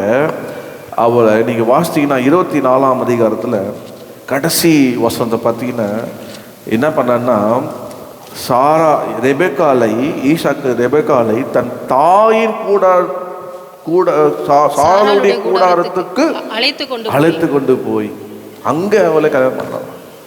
அவ இல்லை, ஆனால் என்ன இருந்தது? கூடாரம் இருந்ததுங்க. ஆபிரகாமே கூடாரத்தில் இல்லை, வீட்டை கட்டினா பாருங்க. டே இதான்டா என் வீட்டை கட்டினா பாருங்க. அந்த கூடாரத்தில் யாரை வைத்தா? ஈசாக்கை வைத்தாங்க. ஈசாக்கு என்ன சொல்லியிருப்பா, இங்கே தான்டா நீ இருக்கணும், இதுக்குள்ள வா, இதுதான் வீடு, கல்யாணம் பண்ண இங்கே வா. கல்யாணம் பண்ணி அங்கே கொண்டு வராங்க. அந்த கூடாரத்தில் கொண்டு வந்து கல்யாணம் பண்ணிக்கிட்டான். அங்கே இருந்து எத்தனை வருஷம்? 40 வயசு கிழமை 20 வருஷம் கூடாரத்தில் வாசம் பண்ணுறாங்க. அவன் என்ன கற்றுக்கிட்டான் தெரியுமா? என்ன கற்றுக்கிட்டான் தெரியுமா? அவன் ரெபெக்காலும் நீங்கள் வாசித்தீங்கன்னா 26ஆம் அதிகாரத்தில் நீங்கள் பார்த்தீங்கன்னா 25ஆம் அதிகாரத்தில் நீங்கள் வாசித்தீங்கன்னா 22ஆம் வருஷம் பார்த்தீங்கன்னா, அவள் கர்ப்பத்திலே பிள்ளைகள் ஒன்றோடு ஒன்று மோதி கொண்டிருந்தன. அப்போது அவள், இப்படியானால் எனக்கு எப்படியோ என்று சொல்லி கர்த்தரிடத்தில் விசாரிக்க போனாங்க. எப்படியாப்பட்ட மருமகள் உருவாக்கனா? அவனும் அவளை பார்க்கவே இல்லைங்க. சாரால் மருத்துவம் பேசுகிறா பாருங்க. எப்படி உருவாக்குனா? யார்கிட்ட போகும்படி? டாக்டர்கிட்டயா? அது நீங்கங்க, நான். அவள் போகிறா, பிள்ளை உன்னோடு ஒட்டி இருக்கு, இது எப்படியா இருக்கும் சொல்லி முதல்ல எங்கே போனான்னா கர்த்தர்கிட்ட போனான். ஏன் தெரியுமா? அவள் சொல்லியிருப்பா, உன் மூலியமாக தான் சந்ததி, நான் ஜாதிகளுக்கு தாயாகும்படி கர்த்தர் சொல்லியிருக்கிறேன். நீ போக வேண்டிய முதல் இடங்க கர்த்தர்கிட்ட சொல்லி கர்த்தர் நடத்த. இன்றைக்கி நான் சொல்கிறேன், ஒருவேளை நீங்கள் வயது முறிந்திருக்கலாம், வயது சென்று இருக்கலாம், இல்லை இன்னும் பாதி வயதில் இருக்கலாம், இன்னும் கல்யாணமாக குடும்பம் இருக்கலாம். ஆனால் உங்களுக்கு ஒன்று இருக்கணும், ஈசா அந்த சாராள்கிட்ட இருந்த அந்த தன்மை, தன்னுடைய சந்ததியை எங்கே கொண்டு போகணும்? கர்த்தர்கிட்ட போகணும். கர்த்தர்கிட்ட போனால் கர்த்தர் என்ன பண்ணுவார்? உண்மை உள்ளவர். சொன்ன பாருங்க, அவர் உண்மை உள்ளவர் என்று நீங்கள் எப்படி பாருங்க, விசுவாசம் என்னென்ன அவர் வார்த்தையில் உண்மை பாருங்க. கர்த்தரும் பாருங்க, அது கர்த்தர் 2 ஜாதி கற்பத்தில் உண்டாகும். கர்த்தர் பதில் கொடுக்குறார் பாருங்க, சொல்யூஷன் கொடுக்குறார். பயப்படாத, அது 2 ரெட்டை தான், அதில் 2 ஜாதி வரும், அதில் மூத்த இளைவனை சேவிப்பான், நான் அவனோட உடன்படிக்க போனேன். இப்படியே கண்டினியூ ஆகும் சொல்லி ஆண்டவர் பண்ணுவதற்கு காரணம் என்ன? சாராளுங்க. அதனால் அவங்க உள்ளத்தில் எப்பவுமே தெரிஞ்சுங்க, போக போக ஆல்ரெடி பெந்தகோஸ் குறைஞ்சி தான் இருக்குது. ஏதோ கடமைக்கு போனோமோ, அல்ல அப்புறம் சோத்திரம் பண்ணோமா, ஒரு அட்னஸ் கொடுத்துட்டோம் அப்படின்ட்டு ஒரு மாயான ஒரு செல்ஃப் சாட்டிஸ்ஃபேக்ஷனில் ஓடிட்டு இருக்கணும். உண்மையாக நீங்கள் வளரணும், உங்கள் சந்ததி கத்திரண்டே வரணும்னா முதல்ல நீங்கள் என்ன பண்ணணும்? சாராய் போல் உங்கள் வாழ்க்கையில் ஒவ்வொருவரும் ஸ்டாண்ட் எடுக்கணும். நீங்கள் இருக்கீங்க, நீங்கள் போயிட்டீங்க, உங்கள் பசங்களை யாருங்க கத்திரத்தை நடத்துவாங்க? அதுக்கப்புறம் பாவம் பாஸ்டர் போய் உங்கள் அப்பா வந்தாரா, உங்கள் அம்மா வந்தாங்கடா, நீ ரட்சிப்பு பாஸ்டர் போய் ஊழியம் பண்ணமா? நிச்சயமாக நான் பண்ண மாட்டேன். அது மேலே எதிர்பார்க்காதீங்க. ரட்சிப்பு யாருடையது? கர்த்தருடையது. அப்போஸ்தலர் பவுல் என்ன சொல்றாரு? கர்த்தராகிய இயேசு கிறிஸ்துவை நீ விசுவாசி, அப்பொழுது நீ விசுவாசி தான் ரட்சிக்கப்படுவ. அதனால பாஸ்டர் விசுவாசி தான் பாஸ்டர் ரட்சிக்கப்படுவார்.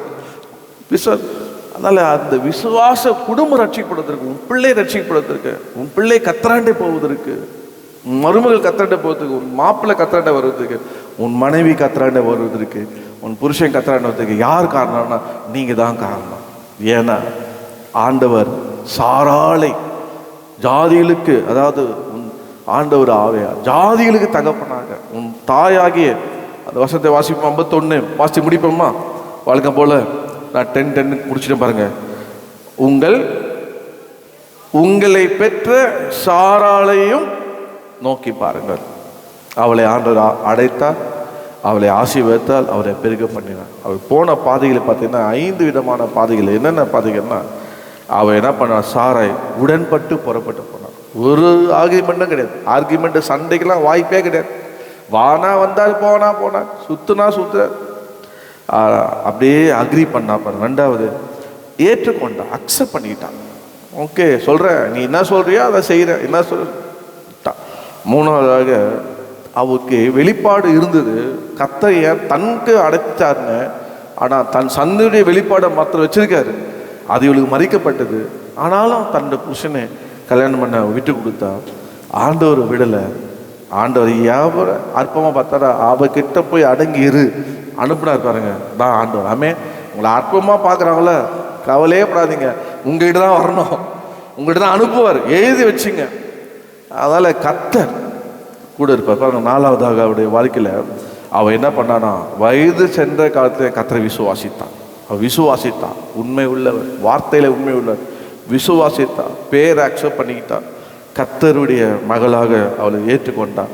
கர்த்தர் அவளை ஆசீர்வதித்தார். ஹல்லேலூயா.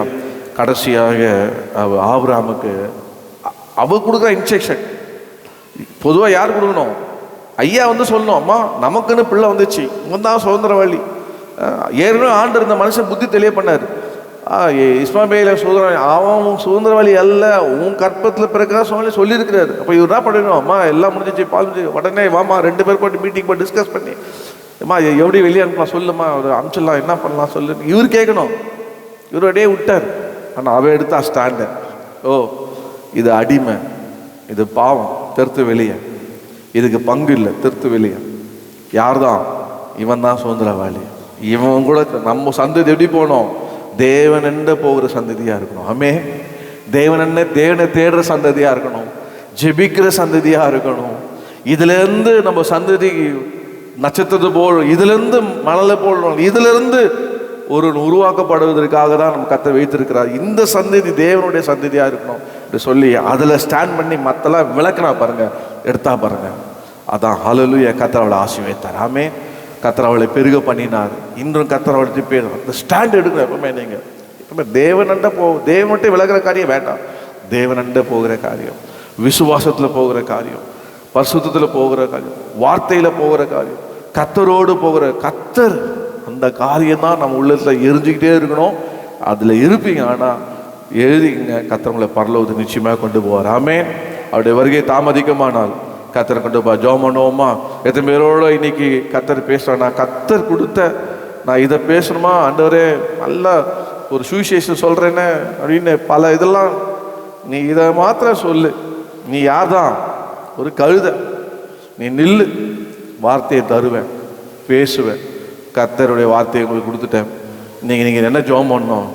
ஆண்டவரே, உங்களை பெற்ற உங்கள் தாயாகி சாராளை நோக்கி பார்க்க, அவகிட்ட இருந்த குணாதிசயங்கள் ஆண்டவரே, எப்படி அவ நடந்து கொண்டா, எப்படி அவ ஆசிரியப்பட்டா, எப்படி அவ பெருகினா, எப்படி அவ விசுவாசித்தா, எனக்கு அந்த கிருபை தாங்க என்று சொல்லி ஜெபம் பண்ணுங்க.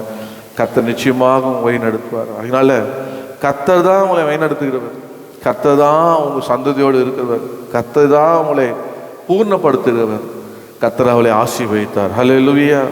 அப்பா, நான் போனால் போதும் அப்படின்னு பரலோகத்துக்கு போனால், அங்கே போனால் கர்த்தர் கேட்பார், என்ன நீ எங்கே ஆத்துமா எங்கே, உன்னோட முடிஞ்சிச்சு உன் சந்ததி என்ன? கர்த்தர் கணக்கு கேட்பார், ஒவ்வொரு நாளும் கணக்கு கேட்பார். அதனால் முதல்ல உன்னை குறித்து ஒரு ஆண்டவரிடத்தில் அவரோட கேட்ட வார்த்தைப்படி ஒரு அர்ப்பணிப்பு இருக்கட்டும். உங்களை குறித்து உங்கள் வீட்டை கட்ட பண்ணும் என்ற எண்ணம் இருக்கட்டும். உங்களை குறித்து கர்த்தர் மேலே விசுவாசம் இருக்கட்டும். உங்களை குறித்து கர்த்தர் வைத்த நோக்கம் நிறைவேறணும். நீங்கள் கர்த்தரண்டே போகணும். இது தனிப்பட்ட இதில் நீங்கள் பண்ணும் போது நீங்கள் ஜெபிக்கணும், நீங்கள் போகணும், நீங்கள் தேடணும், நீங்கள் ஆராதிக்கணும். உங்களை நீங்கள் முதல்ல கர்த்தரோடு சரிப்பட்டீங்கன்னா எல்லாமே சரியாயிடும். கர்த்தர் உங்களை ஆசீர்வதிச்சுட்டே போவார். ஆமே, அதுதான் கர்த்தர் எதிர்பார்க்கிறார். ஹல்லேலூயா. உங்களை ஆசீர்வதிக்க மாத்திரம் இல்லை, அவளை சொன்னார், நான் ஆசீர்வதிப்பேன். அப்படியே செய்தார் ஆண்டவர். அவளை ஆசீர்வதித்தார், ஆண்டவர் ஆசீர்வதித்தார். அவள் நமக்கு தாயாக காணப்படுகிறார். ஹல்லேலூயா. ஒரு வேடிக்கையான எனக்கு ஒரு வார்த்தை வந்தது. நான் ரொம்ப சினிமா பைத்தியம்காரன், ரொம்ப சினிமா பார்க்குற காலத்தில் ஒரு பைத்தியக்காரன். அது ஒரு எல்லாம் இல்லஸ்ட்ரேஷனாக நான் புல்பீட்டில் சொல்ல முடியாது. ஆனாலும் எஸ்கியூஸ் மீ சொல்லிட்டு நான் சொல்கிறேன். என்ன சொல்கிறேன், ஏன் சொல்கிறேன்னா சிந்திக்கும்படி சொல்கிறேன், மற்றபடி நான் கர்த்தருடைய வார்த்தை தான் முக்கியம். அதில் ஒரு ஒரு ஒரு டைலாக்டில் அந்த ஒரு சம்பவத்தில் கேட்பான், ஒரு பத்தினி பேரை சொல்லு அப்படின்னா ஊரில் இருக்கிற பேரெல்லாம் சொல்லுவாங்க. உடனே அந்த கேட்ட கேள்வி கேட்குற சொல்லுவான், உன் பொண்டாட்டி இல்லையா, உன் தம்பி, உன் தங்கச்சி இல்லையா, உன் அக்கா இல்லையா? அப்போ வீட்டில் இருக்கிறெல்லாம் தொடர்பு கட்ட வந்து அவர் அடிச்சாங்க. அந்த மாதிரி நம்ம என்னன்னா, நமக்கு யார் அப்படின்னா, நமக்கு தாய் யாருன்னா நம்ம தைரியமாக சொன்னோம், என்னுடைய தாய் விசுவாச தாய். ஆமே, சாரா என்னுடைய தாய், விசுவாச தாய். எங்கள் அம்மா ஜபிக்கலைன்னா நான் ரட்சிக்கப்பட்டிருக்க மாட்டேன். இன்றைக்கி அவங்க கண்ணால் இந்த சந்ததியை பார்க்குறாங்க. என்னை மாத்திரம் பார்க்கலாங்க, என்னுடைய பிள்ளைகளோட, எங்கள் பசங்க சினிமானா தெரியாது, எதுவுமே தெரியாது, நியூஸ் கூட தெரியாது, படிக்கும் போது தான் தெரியுது. அப்படி தான் பசங்க வளருது, அடுத்த சந்ததி. இப்போ அந்த சந்ததி இன்னும் ஆழமாக போகணும், அதுக்காக முயற்சி எடுக்கணும், இன்னும் ஜெபிக்கணும், இன்னும் ஊழியங்க செய்யணும். இதுதான் இருக்கணும் நம்மளுடைய எண்ணங்கள். அதனால் அந்த மாதிரி நீங்கள் இருக்கணும் நான் விரும்புகிறேன். ஒரு தகப்பனாக நீங்கள் இருக்கணும். சொல்லணும், எங்கள் அப்பா என்ன நல்ல ஆசீர்வாதமாக என்னை வச்சதில்லை, அந்த ஆசீர்வாதத்தோட வேதனை கூட்டாத நித்தியமாக ஆசீர்வாதமாக இருக்கிற தேவனை என்னை காமித்தாரு, அந்த ரட்சிப்பின் வழியை என்னை காமித்தாரு, தேவனை தேடுறவனா என்னை மாற்றினாரு அப்படின்னு உங்கள் பிள்ளைகள் சொல்லணும், உங்களை நினைக்கணும். இந்த வரைக்கும் இருந்தாயா எல்லாம் கூப்பிட்டா நல்லா சாப்பிட்டு பார்த்தாருங்க, நல்லா ரெண்டு செட்டில் ஆகிட்டாங்க, மனுஷன் போயிட்டார், நித்தியத்துக்கு போயிட்டார். நான் எங்கே இருக்கிறேன்? லாசர் ஐஸ்வர்யக்கு அதிகமாக நான் நரகத்தில் இருக்கிறேன், அவர் சொர்க்கத்தில் இருக்கிறார். திட்டுவான், ஐயா நீ என் சத்தியம் சொன்னியா, திட்டுவாங்க நிச்சயமா. அவன் என்ன சொன்னான், லாசரு ஆபிரகாம்கிட்ட சொல்றான், பா தயவு செய்து யாராவது அனுப்புங்க, நான் படுற வேதனை படக்கூடாது. அதுபோல் நம்ம இருக்கவே நான் சொல்ல, ரட்சிக்கப்பட்டு நீங்கள் ஞானஸ்தானம் எடுத்து கர்த்தருடைய பிள்ளைகளாக இருக்கிற நீங்கள் அந்த உணர்வு, ஆண்டவரே என் குடும்பத்தில் ஒருத்தர் ஆகில நரகத்து போகக்கூடாது. உண்மையாக உங்களை நேசித்தாங்கன்னா நீங்கள் போகிற வழியில் போகணும். எங்கள் மாமனார் மாமியார் நான் ரொம்ப அப்ரிஷியேட் பண்ணுவேன். எங்கள் மாமனார் வந்து இயேசு ஒரு 2001 ஞானஸ்தானம் எடுத்தான்னு நினைக்கிறேன்.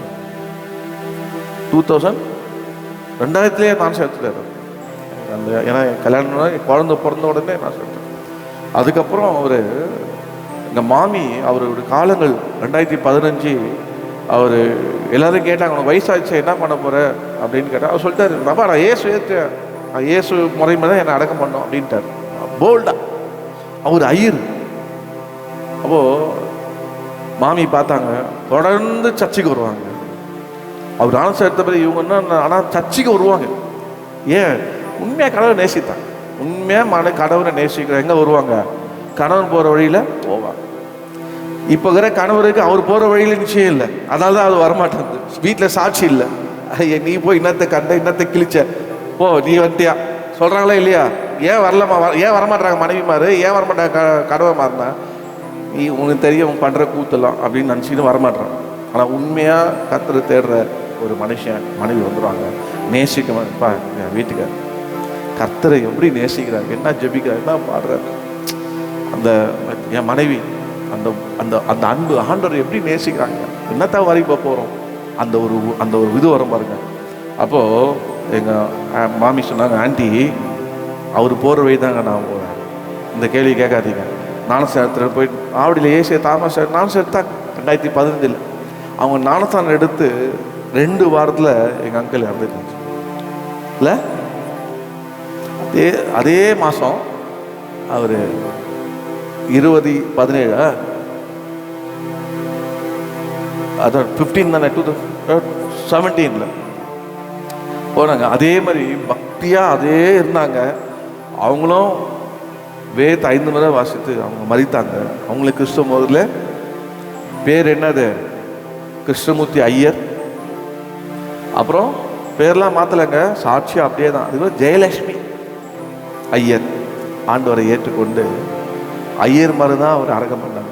பெந்தகோஸ்து ஐயர், பாஸ்டர் தாமஸ் ஐயா 2 இவங்களை அடக்கம் பண்ணார். அம்மாவையும் ஐயர் அடக்கம் பண்ணார், தாமஸ் ஐயா. போனா ஒரே வயது, அவர் போகிற வழி தாங்கட்டாங்க. அதாங்க உண்மையான அன்பு. போல் நம்ம போகிற வழியில் நம்ம பிள்ளைகள் வரணும். அதை நீங்கள் விடவே கூடாது, வளர்க்கணும். ஒரே எனக்கு பிள்ளைகளே இல்லைன்னா ஆவிக்குரிய பிள்ளைகளை ரட்சிப்புல நடத்துங்க. அநேகர் தாயாக இருக்கா, பவுல் சொல்கிறாரு, பிரசங்கிமார் அநேகர் இருக்காங்க, ஆனால் தகப்பன் மாதிரி இல்லையே. ஒரு தகப்பனாக இருங்களேன், ஒரு தாயாக இருங்களேன். அவங்களுக்கு எவ்வளோ பெரிய, அவங்கள கொண்டு போய் பரலோகத்தை சேருங்க. உங்களை அங்கே பார்த்து உங்களுக்கு நன்றி சொல்லுவாங்க பாருங்கப்பா, எங்கள் ஒன்று செய்தீங்க, என்னை பரலோகத்தை வர வச்சிங்களேன், சத்தியத்தை சொல்லி ஏச சொன்னீங்களேன்னு உங்களை மறக்கவே மாட்டாங்க வாழ்நாளில். கர்த்தர் நம்ம கிருபை செய்வார். இன்னைக்கு இந்த அவருடைய சரீரத்தை எடுக்க போகிறீங்க, அவருடைய ரத்தத்தை பானம் பண்ண போகிறீங்க. நம்முடைய இயேசு நமக்காக தன்னுடைய ஜீவனே தந்தார். உலக ரட்சகர் அவர். உலகத்தில் எல்லா மனிதனும் பாவம் போவதற்காக தன் சொந்த ரத்தத்தை சிந்தினார். எல்லா வேதம் சொல்லுது போல ரத்தம் இல்லாமல், ரத்தம் சிந்து இல்லாமல் பாவம் மன்னிப்பு இல்லை. இந்த மனுஷன் உலகத்தில் எந்த மனுஷங்க நல்லவன் பரிசுத்தான், எல்லாரும் பாவம் ஏமா கெட்டு போனாங்க. ஆனால் இயேசு பரிசுத்தமாய் பிறந்தார், கன்னி பெண்ணின் வயிற்றில் பரிசுத்தராய் வளர்ந்தார். உங்களில் எவன் என்னில் பாவம் உண்டு என்று சொல்லுவான்னு கேட்டார். ஒருத்தரும் சொல்ல முடியாது. இதோ இந்த உலகத்தின் அதிபதி வரும், அவன் உன்னை என்கிட்ட இல்லைன்னு சொன்னார். சாத்தானை, அதிகாரத்தை பறித்த சாத்தான் இடத்துல அந்த அதிகாரத்தை மீண்டும் இரத்தத்தினாலே கிரயமாக கொண்டு நம்மளுடைய மகளாக கர்த்தர் மாற்றி வைத்திருக்கிறார். ஹல்லேலூயா. அதனால் ஆண்டவரே என்னை ஒப்பு கொடுக்குறேன்.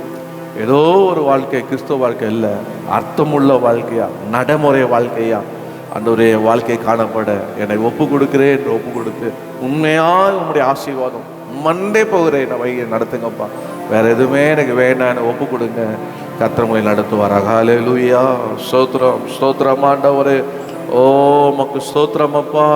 இயேசுவே உம்மை ஸ்தோத்திர கர்த்தரை ஸ்தோத்திரமணும். ஸ்தோத்திரம், ஸ்தோத்திரம், ஸ்தோத்திரம், ஸ்தோத்திரம், ஸ்தோத்திரம் ஆண்டவரே, ஸ்தோத்திரம் ஆண்டவரே, ஸ்தோத்திரம் ஆண்டவரே, ஸ்தோத்திரம், ஸ்தோத்திரம், ஸ்தோத்திரம், ஸ்தோத்திரம் ஆண்டவரே. நன்றியோடு உம்மை ஸ்தோத்திரிக்கிறோம்ப்பா. ஓ ஹல்லேலூயா. கிருபை தாரும் ஆண்டவரே, கிருபை தாரும் ஆண்டவரே. நாங்கள் ஆண்டவரே ஆபிரகாமின் தகப்பனாகிய ஆபிரகாமையும் எங்களை பெற்ற தாயாகிய ஆண்டவரே சாராளையும் நாங்கள் நோக்கி பார்க்கிறோம் ஆண்டவரே. அவள் வாழ்க்கையிலே போன பாதையெல்லாம் ஆண்டவரே உம்மண்டே இருந்தார்லப்பா. ஓ ஹல்லேலூயா. உம்மை விசுவாசித்தார்லப்பா. அது போல எங்களுக்கும் கிருபை தரோம். அடுத்த தலைமுறையை உம்மண்டே வழிநடத்திட்டு போனாங்கப்பா. அதுபோல எனக்கு கிருபை தாங்கப்பா. ரெய்னால் பொங்கி சொன்னது போல எனக்குள்ள இருக்க அந்த அக்னியை என்னோடு போட்டு புதைக்க மாட்டேன். எனக்குள்ள இருக்க அபிஷேகத்தை, எனக்குள்ள இருக்க கிருபை வரங்களை, எனக்குள்ள இருக்க அழைப்பை, எனக்குள்ள இருக்க தேவ சித்தத்தை அடுத்த தலைமுறைக்கு நான் கொடுத்துட்டு போவேன்னு சொன்னாரப்பா. அப்படியாப்பட்ட ஒரு அந்த அபிஷேகத்தை ஆனால் எங்க உள்ளத்திலே பச்சையறுமலை செய்யுங்கப்பா. எங்க மேல ஊற்றி அடுத்த தலைமுறைக்கு நாங்கள் கொடுத்துட்டு போகபடியா எங்களை பயன்படுத்துங்கப்பா. நாங்கள் நிர்விஷமா இருக்கக்கூடாது ஆண்டவரே. ஏதோ வெந்ததை தின்னும் விதி வந்தா போன்ற வாழ்க்கை இல்லை. அர்த்தமுள்ள வாழ்க்கையா, விசுவாசமுள்ள வாழ்க்கையா, ஆசீர்வாதமான வாழ்க்கையா ஆண்டவரே, பரலோகத்துக்கு போகிற நிச்சயத்தின் வாழ்க்கையாய், இயேசோடு வாழ்கிற வாழ்க்கையாய், இந்த உலகத்தில் என்ன கொண்டு என்ன சித்த வைத்திருக்கிறாரோ அதை மாத்திரம் செய்து போகிற வாழ்க்கையாய் வாழ எனக்கு கிருபை தாரும். தனிமை கத்து பயப்படாதீங்க, கத்தர் கூட இருக்கிறார். வழி தருவிச்சுனீங்க பயப்படாதீங்க, சரிப்படுத்துவார். ஓ ஹல்லேலூயா. கைவிட்டு போச்சேன்னு பயப்படாதீங்க, மீண்டும் கையில கொண்டு வருவார். எல்லாம் சாரால் வாழ்க்கையில காணப்பட்டது. விசுவாசிங்க, விசுவாசிங்க, நீங்க விசுவாசித்தால் தானே காண்பீங்க. ஆபிரகாம் கையை விட்டு போனார், ஆனாலும் ஆண்டவர் விடல. ஓ திருப்பி கையில பிடிச்சு கொடுத்தாரு. அது போல என்னென்ன காரியெல்லாம் போச்சே கவலைப்படாதீங்க, கர்த்தர் எல்லாவற்றையும் செய்வார். ஹல்லேலூயா. ஓ அவரே நம்மளை ஆசீர்வதிக்கிறார். ஓ உமக்கு நன்றி அப்பா, நன்றி ஆண்டவரே, நன்றி ஆண்டவரே. ஓ நன்றி ஆண்டவரே, உமக்கு ஸ்தோத்திரம், ஸ்தோத்திரம் அப்பா. ஓ உமக்கு ஸ்தோத்திரம், ஸ்தோத்திரம், ஸ்தோத்திரம் ஆண்டவரே. இயேசுவே உமக்கு ஸ்தோத்திரம், ஸ்தோத்திரம், ஸ்தோத்திரம் அப்பா. எங்களை ஒப்பு கொடுக்கிறோம் கர்த்தாவே, கிருபை செய்வீராக, நடத்துவீராக. ஓ நன்றி ஆண்டவரே. ஹல்லேலூயா. பாடி நாம ஒப்பு கொடுத்து ஆமென் போடலாம், பாடுவோமா? ஓ ஹல்லேலூயா. ஸ்தோத்திரம், ஸ்தோத்திரம். ஆபிரகாமை ஆசீர்வதித்த